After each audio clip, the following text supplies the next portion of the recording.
नमस्कार दोस्तों, corona the vision YouTube channel में आपका स्वागत है। मैं फिर से पीके निराला आपके सामने उपस्थित हूं।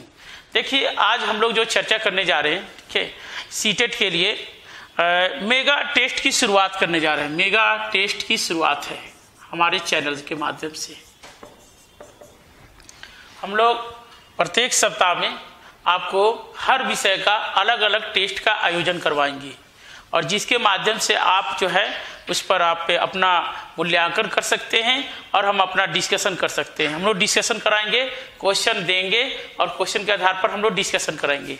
आज हम लोग Hindi comprehension and pedagogy, Hindi comprehension and pedagogy, जो आपके 30 क्वेश्चन होते हैं और 30 क्वेश्चन में आपको 15 क्वेश्चन पेडागोजी के होते हैं और 15 क्वेश्चन आपके कॉम्प्रिहेंशन के होते हैं।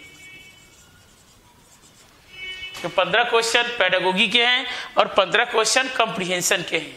तो ये 15 क्वेश्चन का डिस्कशन मैं करूंगा आपके सामने, पीके निराला, और जो 15 क्वेश्चन है वो संतोष सर करेंगे कॉम्प्रिहेंशन का। मतलब 15 क्वेश्चन पेडागोगी कैसे निकालना चाहिए, क्या क्या तरीका होना चाहिए, इस पर हम लोग चर्चा करेंगे।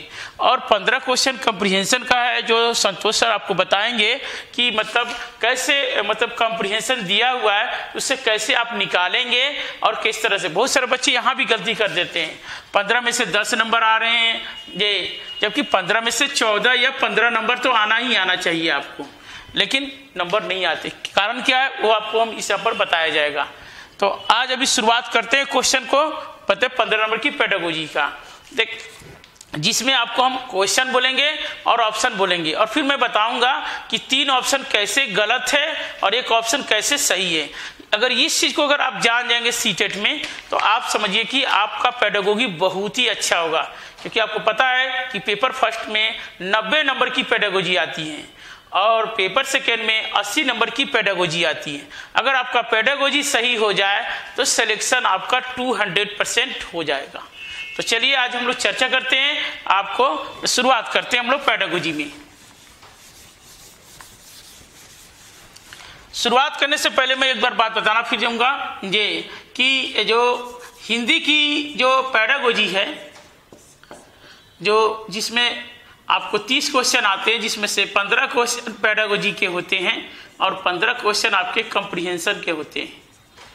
15 क्वेश्चन जो पेडागोजी के होते हैं, इसको कैसे सोल्व करना चाहिए। देखिए, अप्रोच जो है, जो पेडागोजी है मतलब अप्रोच का खेल है। कौन सा अप्रोच है?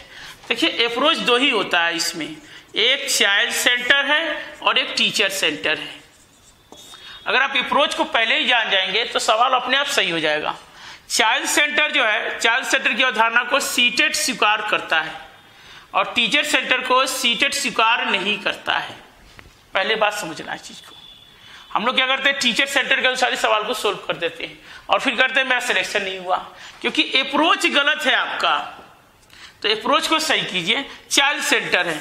अब ये चाइल्ड सेंटर अप्रोच को और सीटेट क्यों स्वीकार करता है? क्योंकि सीटेट एनसीएफ 2005 के अनुसार काम करती है। आपका जो एनसीएफ 2005 है उसके अनुसार काम करती है जी, और उसी के अनुसार आपका पूरा प्रक्रिया अपनाना पड़ेगा। तो एनसीएफ को उसी तरह से ढंग से समझना है और करना है आपको, ठीक है जी। तो आपको जो कुछ भी सोचना है एनसीएफ है, मतलब एनसीएफ ही आपके माई बाप है सीटेट के। तो इसी के अनुसार सोचिए और इसी अनुसार करिए, तो सही अप्रोच के तहत पढ़िए ताकि आप क्वेश्चन को सोल्व कर सकें। तो चलिए हम लोग चर्चा करते हैं और समझने का प्रयास करते हैं। तो आपको कैसे करना है, चाइल्ड सेंटर अप्रोच का, और टीचर सेंटर आपका विरोधी होगा। तो टीचर सेंटर कैसे विरोधी है उसको देखते हैं। देखिए, क्वेश्चन है जो 91 क्वेश्चन है, आप देखेंगे इस पर 91 क्वेश्चन ये कहता है आपको कि भाषाई कौशल के संदर्भ में कौन सा कथन सत्य है, मतलब सही है। तो पहला ऑप्शन दिया हुआ है कि भाषाई कौशल एक दूसरे से स्वतंत्र होते हैं। देखिए, भाषाई कौशल एक दूसरे से स्वतंत्र होते हैं। देखिए, आप आ रहा आपको देख रहे हैं उस पर। दूसरा है कि भाषाई कौशल एक क्रम से सीखे जाते हैं, भाई क्रम बाई क्रम सीखते हैं, स्टेप बाई स्टेप सीखते हैं। भाषाई कौशल एक दूसरे को प्रभावित नहीं करते हैं, तीसरा ऑप्शन आपका है। चौथा ऑप्शन है भाषाई कौशल एक साथ सीखे जाते हैं, क्रम से नहीं सीखे जाते हैं। देखिए आप लोगों ने 4 ऑप्शन दिया है ये, और बताइए आप लोग क्या क्या हो सकता है। तो अच्छा, ए का कुछ लोग बता रहे हैं, कुछ लोग बी बता रहे हैं, कुछ लोग डी कर रहे हैं, और बताइए सी है। अच्छा, देखिए इसका आंसर होगा डी। 91 क्वेश्चन का आंसर है डी है। यहाँ पर 91 जो क्वेश्चन है उसका आंसर है डी। अब देखिए डी कैसे है वो देखते हैं। डी करें, देखिए है क्या, भाषाई कौशल, मतलब भाषा का जो कौशल होता है, जो लैंग्वेज स्किल होता है, वो कितने होते हैं। पहले जो लैंग्वेज स्किल होते हैं वो 4 होते हैं। वो कौन कौन होते हैं, L, S, R, W. L का मतलब होता है लिसनिंग, मतलब सुनना। एस का मतलब स्पीकिंग, रीडिंग का मतलब पढ़ना, राइटिंग मतलब लिखना। 4 स्किल होते हैं। अब सवाल ये पूछा है कि चारों में क्या संबंध है। तो जो पहला ऑप्शन आपका दिया है कि भाषाई कौशल एक दूसरे से स्वतंत्र होते हैं, जबकि गलत है। भाषाई कौशल एक दूसरे से स्वतंत्र नहीं होते हैं, बल्कि एक दूसरे पर निर्भर होते हैं। क्योंकि आप जब भी अगर सुनने की क्रिया अच्छी है तो बोलने की, पढ़ने की और लिखने की क्रिया चलती रहती है। हम लोग व्यवहार में ये देखते हैं कि भाषाई कौशल को अलग अलग 4 जो कौशल है उसको हम अलग अलग मानते हैं, लेकिन चेतना के स्तर पर मनोवैज्ञानिक दृष्टिकोण से सोचें और देखें तो चारों कौशल एक दूसरे से जुड़े रहते हैं। ठीक है, तो इसीलिए एक तो ऑप्शन आपको परीक्षा में इसमें नहीं है, पूछेगा कि चारों कौशल एक साथ सीखे जाते हैं, सही है आपका। चारों कौशल में अंतर संबंधित संबंध है, ये सही ऑप्शन है। चारों कौशल में एक दूसरे को प्रभावित करते हैं, सही है। समझ गए सब लोग आप। ये कॉन्सेप्ट है जो आपको समझना है इस चीज को। ठीक है, अलग अलग नहीं होते हैं, एक दूसरे को प्रभावित करते हैं, अंतर संबंधित मतलब एक दूसरे से इंटरलिंक होते हैं। चलिए चौथा ऑप्शन आपका सही है इसमें। ठीक है, बहुत लोगों का सही हुआ है इसको। ये अब आते हैं 92 क्वेश्चन में आते हैं। 92 क्वेश्चन का क्या है ये चीज को देखिए। भाषा शिक्षण में बालक में मौखिक कौशल के विकास के लिए डैश सबसे कम महत्वपूर्ण है। करें कि भाषा शिक्षण में बालक में मौखिक विकास के लिए सबसे कम महत्वपूर्ण क्या है, सबसे कम महत्वपूर्ण। अब देखिए एक वर्ड फिर समझना है आपको। जब भी आप सवाल बनाएंगे तो आपको आएगा सबसे कम महत्वपूर्ण एक वर्ड आता है। इसका मतलब यह है कि 4 ऑप्शन में सबसे कम भूमिका किसकी है। मतलब एक तरह से मानिए गलत पूछ रहा है आपसे। और सवाल क्या है, मौखिक कौशल का विकास कैसे किया जाए, मतलब ओरल जो स्किल का विकास, ओरल जो लैंग्वेज का विकास कैसे किया जाए। पहला ऑप्शन कर रहा है कि बच्चों की बात को धैर्य से सुनना, सही है। क्योंकि बच्चों की बात को जितने धैर्य से सुनेंगे आपका मौखिक कौशल उतना ही विकास होगा। लेकिन टीचर्स लोग क्या करते हैं, बच्चों की बात को धैर्य से नहीं सुनते, चुप करा देते हैं, चुप रहो, ये गलत है। दूसरा ऑप्शन है प्रश्नों के उत्तर पूछना। ये चलिए एक बार इससे रुकते हैं, अगला ऑप्शन देखते हैं, फिर डिस्कस करेंगे इस पर भी। अपनी बात कहने का पूरा मौका देना। देखिए तीसरा ऑप्शन दिया, अपनी बात को कहने का पूरा मौका देना।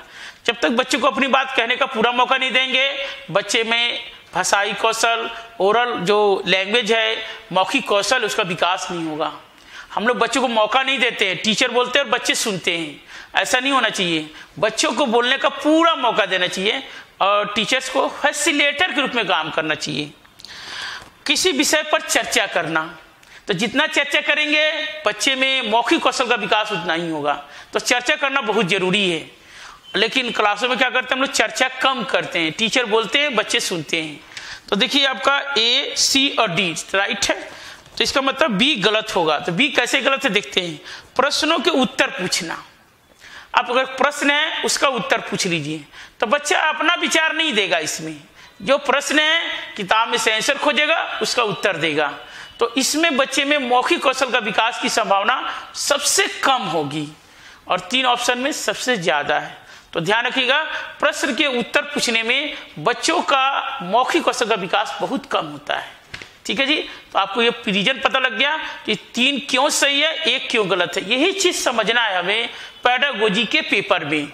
अगर ये चीज समझ जाएंगे तो ये बताएंगे आपको। तो चलिए 92 का हो गया आपका बी।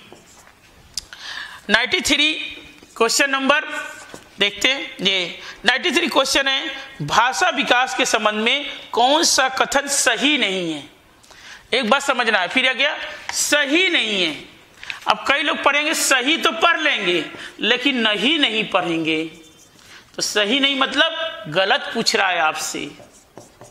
पहले बात एक है, सवाल बनाते समय अंडरलाइन कर देना है, और अंडरलाइन करना बहुत जरूरी है। अंडरलाइन करेंगे तभी सही होगा, ठीक है। तो आपसे गलत पूछ रहा है जी। तो पहला है, बड़ों का संपर्क भाषा विकास की गति को तीव्र कर देता है, ठीक है। हम जितना बड़ों से संपर्क करेंगे विचारों का आदान प्रदान होगा और भाषा विकास तेजी से होगा। तो ये तो सही ऑप्शन है आपका। भाषा विकास व्यक्ति सापेक्ष होता है। यह क्या है? व्यक्ति सापेक्ष। एक वर्ड आ गया सापेक्ष, माने क्या होता है? सापेक्ष का मतलब होता है निर्भर, आश्रित होना। पहले वह वर्ड को क्लियर कर लेना है, क्योंकि वर्ड का ही सब खेला है। आप लोग जो है वर्ड को पकड़िएगा, वर्ड को ही पकड़ना है चीज को। आप वर्ड को भी नोट डाउन करते रहिएगा, क्योंकि अगर 50 वर्ड हैं सीटेट में, अगर 50 वर्ड को सही कर लेते हैं तो सीटेट निकालना बहुत ही चुटकियों का खेल है, कोई बड़ा चीज नहीं है। तो कहते हैं भाषा विकास व्यक्ति सापेक्ष है, व्यक्ति पर निर्भर होता है। सही है, क्योंकि भाषा विकास कौन सीखेगा? व्यक्ति सीखेगा, बालक सीखेगा, ये सही है। प्रारंभिक भाषाई परिवेश की समृद्धता भाषाई विकास में सहयोग होता है।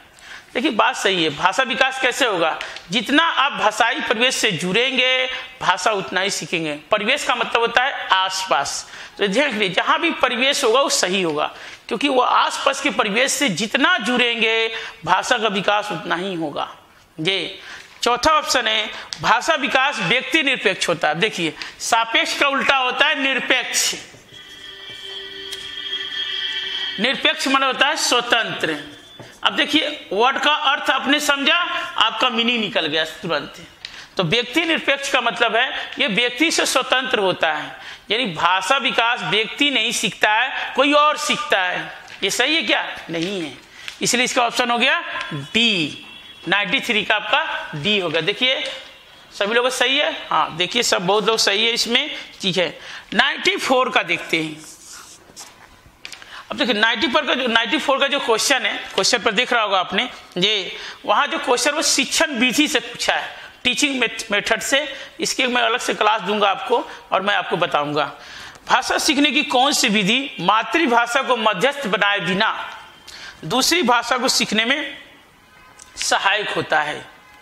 यानी कि हम दूसरी भाषा को सीखने में मदर टंग का प्रयोग नहीं कर रहे हैं, मदर टंग की यूज नहीं कर रहे। देखिए पहला ऑप्शन दिया है द्विभाषा, ये दो भाषा। अगर दो भाषा को सीखेंगे तो वहां द्विभाषी में क्या होता है? एक मदर टंग तो प्रयोग करते ही हैं। ये दूसरा है अनुवाद विधि। अगर अनुवाद करेंगे तो आपको मातृभाषा का ज्ञान होना चाहिए। अगर इंग्लिश से हिंदी करेंगे तो आपको मातृभाषा होने तभी आप कर पाएंगे इस चीज को। और चौथा ऑप्शन दिया है अनुवाद।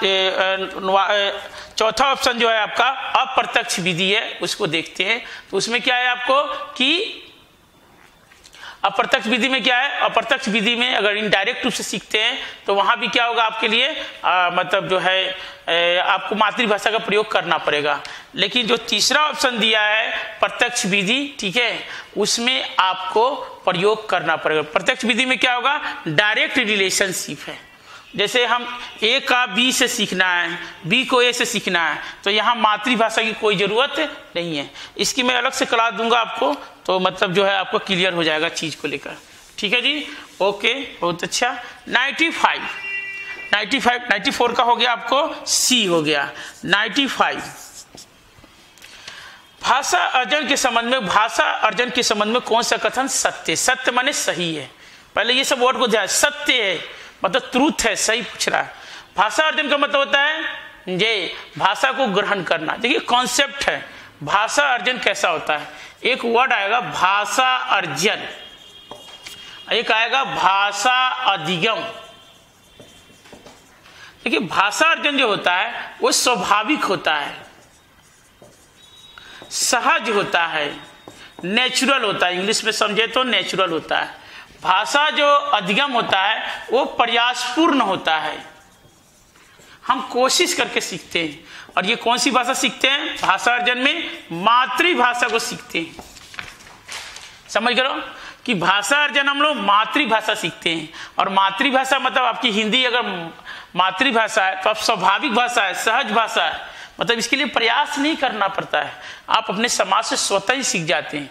लेकिन भाषा अधिगम में प्रयास करना पड़ता है। जैसे द्वितीय भाषा, जो भी आपकी द्वितीय भाषा होगी उसके लिए प्रयास करना पड़ता है। जैसे इंग्लिश आपकी द्वितीय भाषा है तो आपको प्रयास करना पड़ेगा। अब देखिए क्वेश्चन पढ़ते तुरंत सही होगा आपका। ठीक है, क्वेश्चन है समाज सांस्कृतिक परिवेश के अनुसार अर्थ ग्रहण करने की प्रक्रिया स्वाभाविक होती है। सामाजिक सांस्कृतिक परिवेश के अनुसार अर्थ ग्रहण करने की प्रक्रिया स्वाभाविक होती है। सही बात है, जितना हम समाज है और संस्कृति से जुड़ेंगे भाषा उतना ही अच्छे से सीखेंगे। भाषा अर्जन में बच्चों को बहुत अधिक प्रयास करना पड़ता है। देखिए ऑप्शन गलत हो गया आपका, आपसे पूछ रहा है सही पूछ रहा है, सॉरी सही पूछ रहा था आपसे। देखिए मैं भी कुछ यहाँ पर मिस कर गया आपके सामने। देखिए पहला ऑप्शन सही है, दूसरा भाषा अर्जन में बच्चों को बहुत अधिक प्रयास करना पड़ता है, जबकि प्रयास नहीं करना पड़ता है, भाषा अधिगम में प्रयास करना पड़ता है, भाषा अर्जन में प्रयास नहीं, ये तो स्वाभाविक होती है। तो ये दूसरा ऑप्शन भी गलत है। तीसरा ऑप्शन भाषा अर्जन में किसी अन्य भाषा का व्याघात होता है, नहीं, व्याघात का मतलब होता है विरोधाभास होता है, तो भाषा में विरोधाभास नहीं होता है। ठीक है, मातृभाषा में, क्योंकि मातृभाषा स्वाभाविक रूप से सीखते हैं। भाषा सीखना एक उद्देश्य होता है। हम लोग पढ़ रहे भाषा अर्जन पूछते हैं, भाषा अर्जन हमारा स्वाभाविक होता है, लेकिन भाषा अधिगम में उद्देश्य होता है। तो आपका पहला वाला ऑप्शन सही हुआ, क्योंकि इसमें स्वाभाविक लिखा हुआ है। ठीक है, तो यह आपका हो गया ऑप्शन 95 का ए। ठीक है जी, समझ गए सब लोग का सही है चीज को। ये थोड़ा कॉन्सेप्चुअल चीज है जहां आपको समझना पड़ेगा। ये क्वेश्चन है पाठ के अंत में अभ्यास और गतिविधियों का उद्देश्य नहीं है। अब सवाल क्या है, अभ्यास और गतिविधि कैसे होनी चाहिए? आप खुद सोचिए, पाठ के अंत में जो अभ्यास और गतिविधि होगा उसका उद्देश्य क्या होगा? उसका उद्देश्य होगा बच्चों में चिंतन का विकास करना, कल्पनाकरण का विकास करना, अनुभवों का विकास करना, विचारों की अभिव्यक्ति का विकास करना। अब देखिए ऑप्शन पढ़ते हैं। पहला है सृजनात्मकता का विकास करना, मतलब रचनात्मक चीजों का विकास, सृजनात्मकता का विकास करना, क्रिएटिव आइडियाज का विकास करना, सही है। बच्चों को अभिव्यक्ति का अवसर प्रदान करना, ये भी सही है। ये प्रश्नों के उत्तर सरलता से याद करवाना, ये गलत है, क्योंकि याद करना शिक्षा का उद्देश्य नहीं है। ध्यान रखिएगा, जहां भी याद करना होगा गलत होगा, ध्यान रखिएगा, क्योंकि शिक्षा का उद्देश्य याद करना होता ही नहीं है। भाषा का विस्तार देना, ये सही है, क्योंकि हम जो है आपको जो है अभ्यास और गतिविधि के माध्यम से हम भाषा का विस्तार करते हैं और भाषाएं सीखते हैं और विचारों का विकास होता है उससे हमें, और नई नई चीजें सीखने का मौका मिलता है। तो ये आपका हो गया 96 का सी हो गया आपके सामने। ठीक है, काफी लोगों का सही हो रहा है, ये गलत भी हो रहे हैं, लेकिन गलत से घबराना नहीं है, गलत से सीखना है, गलती से हमें सीखना है। ये गलती तो हर व्यक्ति से होता है, सीखना है इसमें से। 97 पहली और दूसरी कक्षा में भाषा शिक्षण के साथ ही कला शिक्षा का समेकित करने का उद्देश्य नहीं है। समेकित माने शामिल करना, करें पहली और दूसरी क्लास के बच्चे हैं तो उसमें कला शिक्षा को शामिल नहीं किया जाना चाहिए। मतलब 8 विषय को, जैसे 8 विषय कब से शुरू होता है? तीसरी, चौथी और 5वीं से शुरू होता है। तो क्यों नहीं शुरू करना चाहिए? क्योंकि सोचिए खुद, क्योंकि इसलिए शुरू करना चाहिए क्योंकि बच्चे का मानसिक स्तर इतना विकास नहीं होता है ताकि बच्चे उसका जवाब दे सके। तो इसीलिए मतलब तीसरी क्लास से शुरू करते हैं। तो पहला ऑप्शन है बच्चों द्वारा आनंद की प्राप्ति करना, सही है, गलत नहीं है आपका। बच्चों के लेखन में परिपक्वता लाना, ये उद्देश्य नहीं है, क्योंकि परिपक्वता का मतलब मैच्योर्ड होना है। मैच्योर्ड तो बड़े बच्चे होते हैं, और आप किसके टीचर बनने जा रहे हैं? 1 से 5 के टीचर बनने जा रहे हैं और 6 से 8 के टीचर बनने जा रहे हैं। तो परिपक्वता की बात नहीं आ सकती है, क्योंकि उसमें बच्चा सीखता है, गलती करता है, सीखता है। तो इसीलिए ये सही नहीं है। ये बच्चों की रचनात्मकता का विकास करना, रचनात्मक चीजों का विकास करना, सही है। रचनात्मक मतलब क्रिएटिव आइडियाज का विकास करना। चित्रों के माध्यम से अभिव्यक्ति का विकास करना, ये भी सही। चित्र क्या होते हैं? बच्चे में मूर्त चीजों का विकास करते हैं और बच्चे में फिगर बनाते हैं माइंड में, तो ये बहुत जरूरी चीज है। तो आपका जो ऑप्शन हो गया 97 का बी। ठीक है, तो इतना आपका सही हो गया, आप लोगों ने देख लिया। ये अब 98 से क्वेश्चन से शुरू करते हैं और फिर देखते हैं सब लोगों को समझ में आ रहा है। ठीक है, चलिए ओके। क्वेश्चन है 98, पठन पाठन के अंत में ऐसे अभ्यास और गतिविधियां हो जो, मतलब पठन पाठन के अंत में ऐसे अभ्यास और गतिविधियां हों, मतलब कैसे अभ्यास होना चाहिए। देखिए सवाल रिपीट कर दिया है, ऊपर का ही नीचे रिपीट क्वेश्चन किया हुआ। तो पहला है बच्चों को स्वयं कुछ करने और सीखने का अवसर देना चाहिए। सही है, क्योंकि बच्चों को जितना अवसर मिलेगा बच्चा उतना ही सीखेगा। ऐसी तो गतिविधि देना है हमें, तो पहला ऑप्शन आपका सही है। ठीक है, केवल पाठ से ही संबंधित हो, ये भी गलत है। खाली पाठ से होगा और व्यवहारिक दुनिया से नहीं होगा, आसपास से नहीं होगा तो गलत हो जाएगा। पाठ, तीसरा है पाठ पर बिल्कुल आधारित नहीं होना चाहिए, ये भी गलत है। पाठ पर आधारित होना चाहिए, बिल्कुल ही नहीं होना चाहिए तो गलत हो जाएगा। सरल भाषा में हो, सरल भाषा की बात नहीं है, मतलब यह है कि अभ्यास ऐसा होना चाहिए जो बच्चों को चुनौती दे सके, बच्चों को सीखने के लिए अवसर दे सके।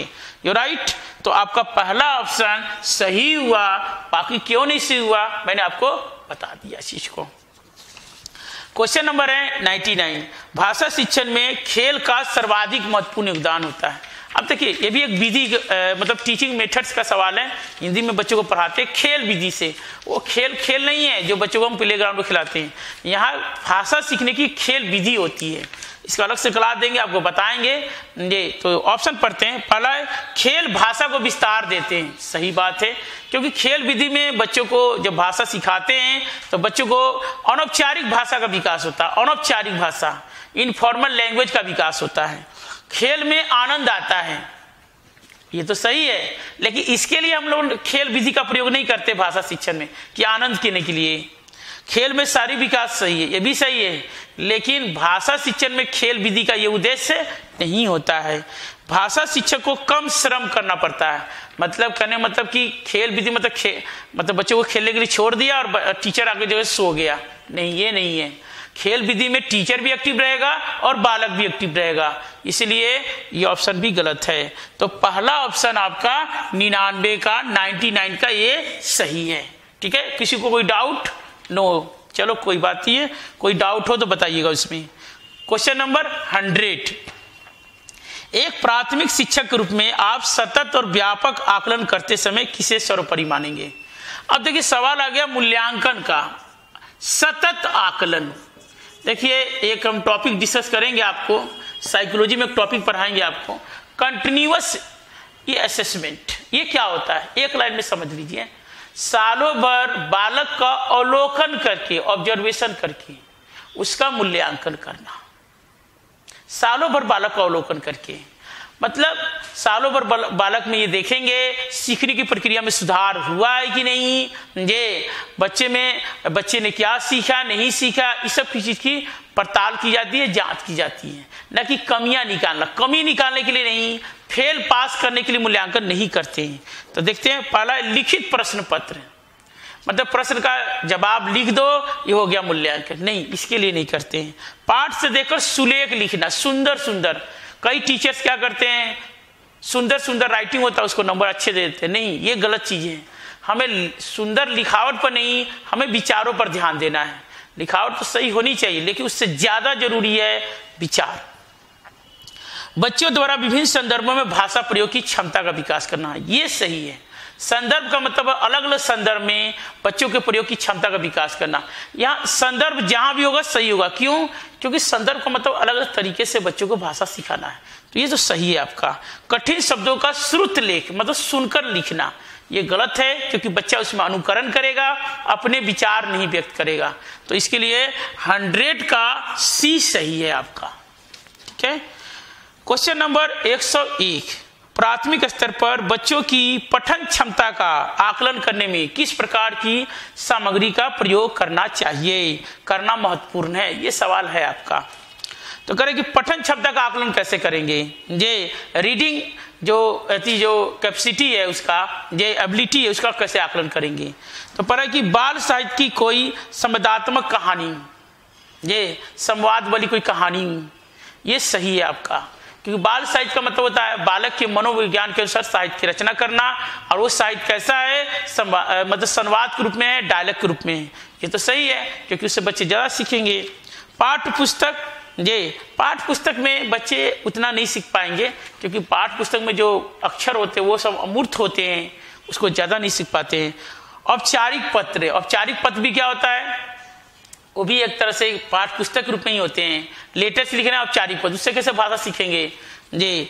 और टी है आतंकवाद, आतंकवाद पर निबंध लिखाना, ये भी आपको अमूर्त चीज हो गया, बच्चों के आसपास की दुनिया से नहीं होता है, बच्चे इसके बारे में जानते भी नहीं है, ये सब अमूर्त अवधारणा है।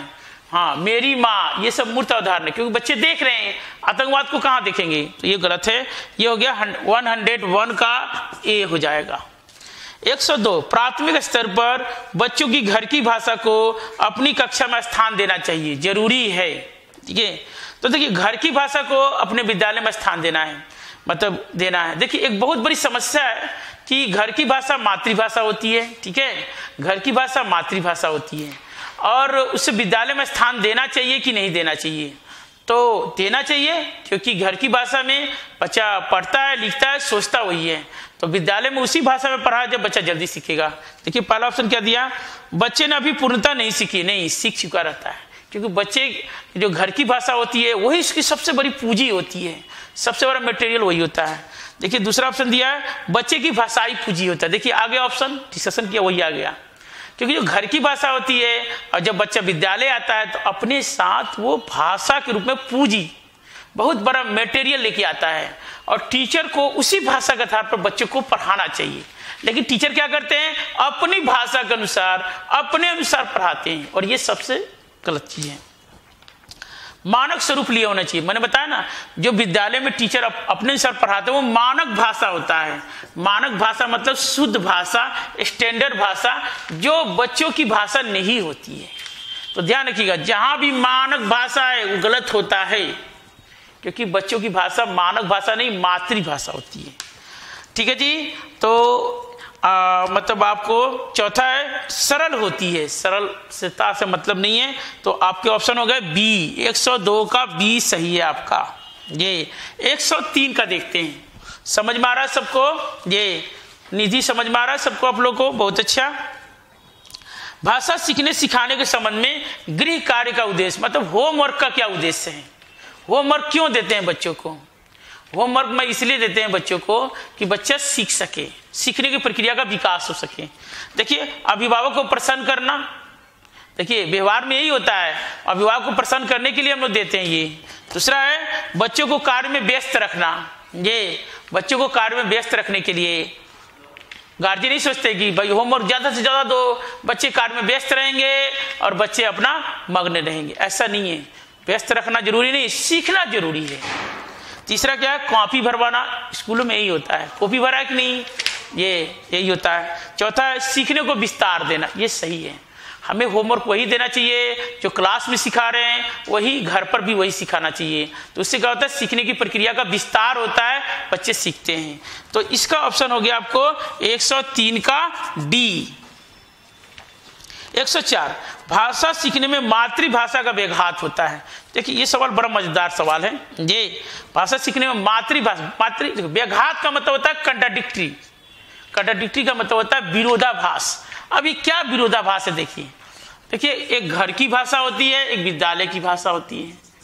घर की भाषा जो होती है वो मातृभाषा होती है, और विद्यालय की जो भाषा होती है वो मानक भाषा होती है एक तरह से जी। और हम लोग क्या, जो बच्चा जो है घर में बोल रहा है वो मातृभाषा में बोल रहा है, ठीक है। जब बच्चा घर से विद्यालय में जाता है तो बच्चों को विद्यालय में मातृभाषा में नहीं पढ़ाते हैं, हम लोग मानक भाषा में पढ़ाते हैं। मानक भाषा मतलब शुद्ध भाषा में टीचर अपने अनुसार पढ़ाते हैं, और यही हमारे सीखने सिखाने की प्रक्रिया को अवरुद्ध कर देता है और बच्चों का परफॉर्मेंस गिरा देता है।